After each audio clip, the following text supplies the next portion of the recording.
The All Parties Hurriyat Conference has reiterated that the Kashmiris' demand for implementing the UN resolutions to find out the long pending solution to the Kashmir dispute through the right to self-determination.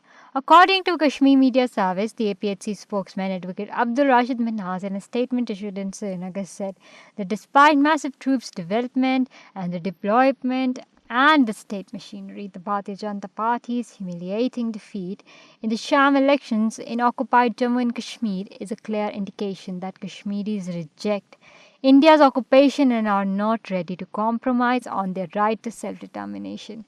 He said the APHC views the elections as a drama staged by India to perpetuate its illegal occupation, yet the outcome underscores Kashmir's status as an international dispute. The spokesman stressed that adhering to the UN's January 5th resolution is crucial for a lasting of the Kashmir dispute. Permanent peace in South Asia can only be achieved by addressing the Kashmir dispute justly respecting the will of the Kashmiri people.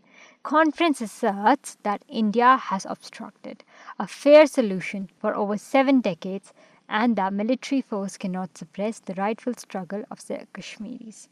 The APHC condemned Modi's actions on the 5th of August 2019 for violating UN resolutions regarding Jammu and Kashmir. It maintained that Kashmiris have the right to pursue a resolution aligned with their aspirations and that the international community bears responsibility for aiding and resolving the dispute to ensure enduring peace in South Asia. The APHC spokesman called for an end to the ongoing military suppression and military actions against Kashmiris. He urged global powers to facilitate a just resolution of the Kashmir dispute. Moreover, the National Conference President Farooq Abdullah has expressed concern over India's supply of weapons to Israel, stating it would promote hate in the Middle East and warned that such actions could ultimately destroy India. According to Kashmir Media Service, Farooq Abdullah, in a media interview in Srinagar, said, "If it's true that India is supplying weapons to Israel, it's very sad. It means that they are promoting hate that exists there. And I think that will destroy India. In a long run, New Delhi will pay a heavy price for such a thing." Addressed the escalating conflict in the Middle East, the NC chief described it as heartbreaking. He stressed that innocent lives are being lost in Lebanon, Gaza, Syria, Iran, and warned that global economy will suffer if the conflict spreads.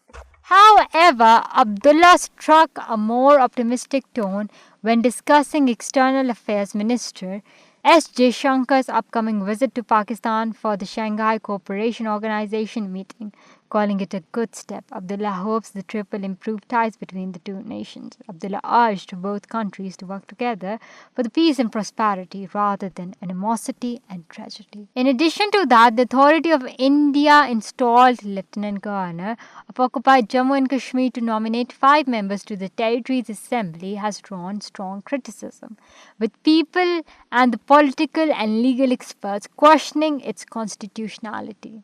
According to Kashmir Media Service, PDP leader Irtija Mufti criticized the nominations, said to increase the assembly strength to 95, a brazen pre-result rigging. Senior advocate Mohinder Bhardwaj, also the working president of Jammu and Kashmir Congress, labelled the move grossly illegal and unconstitutional.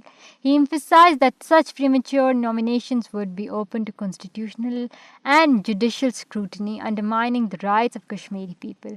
Other legal experts, including senior advocate Gopal Sankranayan and Indian Supreme Court advocate Ashwani Kumar Dubey, has also weighed in on the issue. The senior advocate argued that New Delhi should refrain from interfering in the political process in the occupied territory as it undermines elected governments.